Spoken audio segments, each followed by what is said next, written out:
The restaurant was elegant but loud, the kind of place where power and money filled every corner. Billionaire investor Adrian Black sat near the window, scrolling through his phone. His jaw tight from a day filled with arguments and meetings. His reputation for being impossible wasn't exaggerated. People feared his temper and admired his results.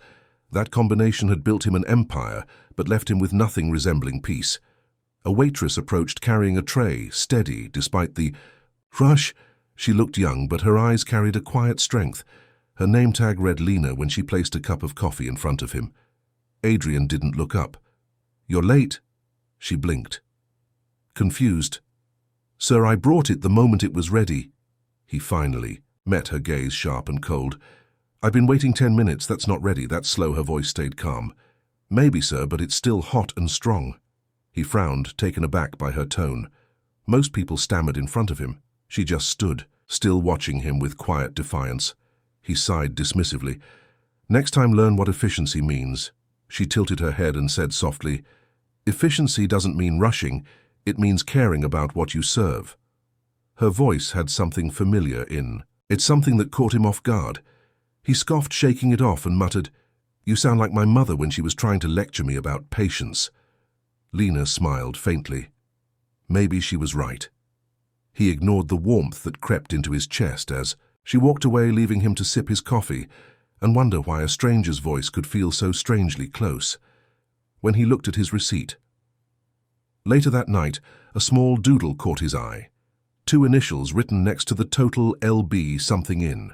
His memory stirred. A name from long ago whispered through his thoughts, a name he hadn't said in years. Lily Black, his little sister, who had gone missing when he was 15. Adrian sat frozen, staring at the small initials on the receipt, his chest tightening with memories he had buried for decades.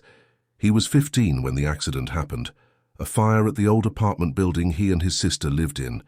Their parents gone years before the chaos had separated them. In the smoke, the neighbors said she never made it out. The report said she was gone. He had built his empire on that pain, promising himself he'd never feel helpless again. But now, looking at the neat handwriting, something inside him refused to let it go. He left a large tip on the table and walked out, but the thought stayed with him, haunting every breath the next morning. He returned to the restaurant early, scanning the floor for her, when he spotted her across the room, arranging tables, sunlight catching the brown streaks in her hair. He felt his throat tighten. She looked so much like the photo he still kept in an old drawer. He approached hesitantly. "Excuse me, Lena." She turned, surprise flickering in her eyes.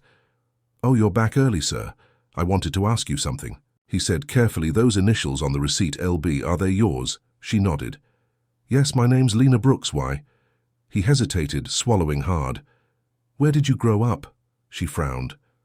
"That's random, but okay. I grew up in an orphanage outside of Seattle. Before that, I don't remember much."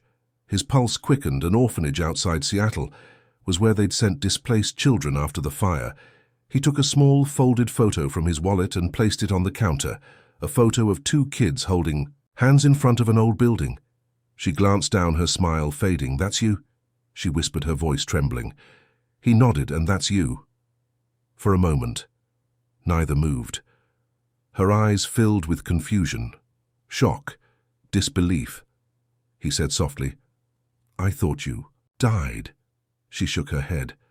"I thought you stopped looking for me." His voice cracked. "I never stopped. Not for a day." The air between them thickened with years of silence. As the noise of the restaurant faded around them, she looked at him, tears glimmering. "I was 6. I only remembered your voice. I never thought I'd hear it again," he whispered. "I would have known you anywhere, even if it took half my life to see you again."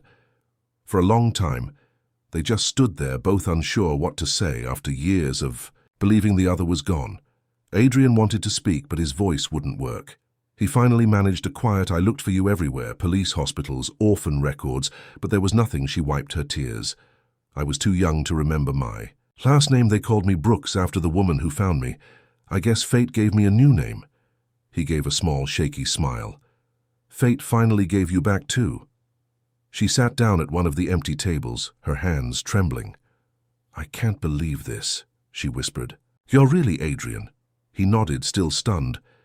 You're really here." He reached across the table, gently touching her hand. The simple contact felt like closing a wound that had never healed. She said softly, "I thought about you every birthday. I wondered if you were safe, if you had a family." He smiled faintly. "I built one in boardrooms and glass towers, but it was never home. Not without you." She laughed through her tears. "So the angry customer turned out to be my long-lost brother." He laughed, too embarrassed and emotional. "You had to remind me of that, didn't you?" She grinned, teasing. "You deserved it, and for the record, the coffee was perfect." He chuckled, shaking his head. "You haven't changed. Still stubborn." She shrugged. "Maybe stubbornness runs in the family." After a few moments of silence, she asked, "What happens now?" He looked around the restaurant, then back at her. "You quit this place. Come with me. We'll fix everything." She frowned softly. "I don't need fixing, Adrian. I just needed to be found." He paused, then nodded, understanding. "Okay, then let me be the brother you deserved," she smiled. "You already are, just by showing up." The manager called her name from across the room. She stood slowly, wiping her face. "I'll finish my shift, then we can talk properly." He nodded quietly, watching her walk away. For the first time in years, he felt something heavier than success and lighter than pride. Family. That evening, after closing time, the restaurant stood empty, except for them. The smell of coffee, still warm in the air as the lights dimmed outside. Lena sat across from Adrian, their cups untouched, both afraid that if they stopped talking, the moment would disappear. He told her everything. How he searched for her name in every record. How he had kept that photo in his wallet even when he had nothing else. She told him how she grew up in foster homes. How every night she'd pray to see the brother from her dreams again.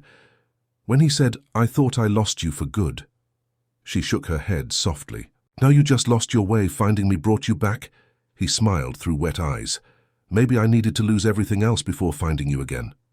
She reached out, taking his hand the same way she did as a child, and said quietly, "You don't have to be the powerful man anymore, just my brother." The next morning he arrived at the restaurant not in a suit but in a plain shirt. He waited until she walked in to start her shift and said, "Guess what? I bought this place."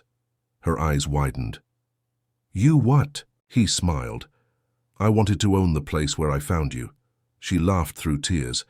"That's the most dramatic billionaire thing I've ever heard." He chuckled. "Maybe, but it feels right." Weeks later, the restaurant reopened under a new name, Lily and Lena's. His idea, her handwriting on the sign together. They turned it into a place for people who needed second chances. Every server, every cook, every customer, treated like family, and every cup of coffee poured with care whenever people asked how the billionaire ended up running a cafe. He would just smile and say, "I wasn't looking for a business. I was looking for home one quiet night." As they closed together, Lena turned to him and said, "You know, I spent years thinking you'd forgotten me." He looked at her softly. "I could never forget what I lost. You were the part of me that never stopped calling, and somehow the world found a way to answer." She smiled, resting her head on his shoulder, and whispered, "We're finally home, Adrian." He nodded, holding her close. "We are."